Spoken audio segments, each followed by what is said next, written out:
അമ്മയ്ക്കൊരു കോഫി എടുക്കാൻ പറയട്ടെ? മധുരം കുറച്ചല്ലേ വേണ്ടത്? മോൾ ഇതൊക്കെ പഠിച്ചോ? തൽക്കാലം ഇപ്പൊ ഒന്നും വേണ്ട. ഞാൻ നവീനോട് ചോദിച്ചു. അവിടേക്ക് എത്തുമ്പോഴേക്കും എല്ലാവരുടെയും ശീലങ്ങളൊക്കെ അറിഞ്ഞിരിക്കണമല്ലോ. മിടുക്കി.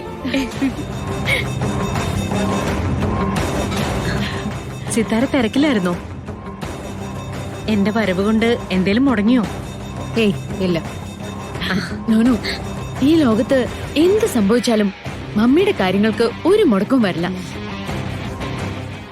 എവിടെയായിരുന്നാലും മമ്മി ചെയ്യേണ്ടത് മമ്മി ചെയ്തിരിക്കും. That is Sithara Sreenivas. സിത്താര, നവീൻ പുതിയൊരു ഫാക്ടറി ആരംഭിക്കുന്നുണ്ട്.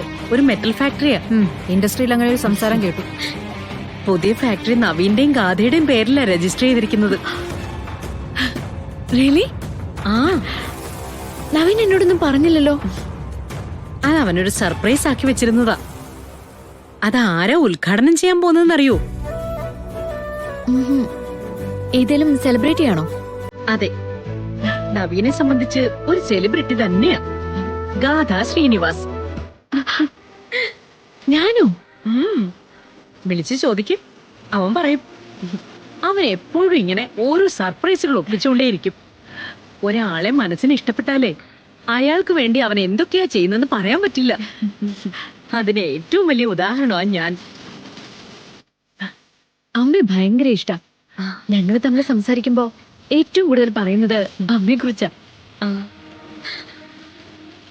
ആ സിത്താര, ഫാക്ടറിയുടെ ഉദ്ഘാടന ദിവസം നാഗക്ഷേത്രത്തിൽ വെച്ച് ഇവരുടെ വിവാഹത്തിന്റെ തീയതി കൂടി എടുക്കാന്ന കുടുംബത്തിന്റെ ഒരു തീരുമാനം. സിത്താരയ്ക്ക് കൂടി അത് സമ്മതമാണെങ്കിൽ. അതെന്താ വിവാഹ തീയതി തീരുമാനിക്കാനായിട്ട് നാഗക്ഷേത്രത്തിൽ പോണെന്നൊരു തീരുമാനം? കളരിക്കൽ കുടുംബത്തിന്റെ പാരമ്പര്യം അനുസരിച്ച് നാഗദൈവങ്ങൾക്കാണ് പ്രാധാന്യം.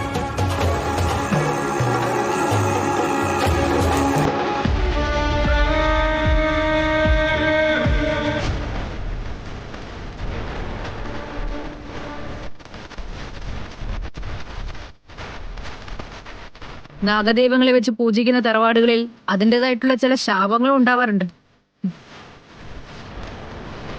അത്തരത്തിൽ എന്തെങ്കിലും ഉണ്ടോ? അങ്ങനെയൊന്നുമില്ല. പിന്നെ ഒരുപാട് പഴയ കാര്യങ്ങളൊന്നും എനിക്കറിയില്ല കേട്ടോ. അപ്പൊ എങ്ങനെയാ, പറഞ്ഞ കാര്യങ്ങളൊക്കെ സിത്താരയ്ക്ക് സമ്മതമല്ലേ? സമ്മതാണ് അല്ലേ മമ്മി?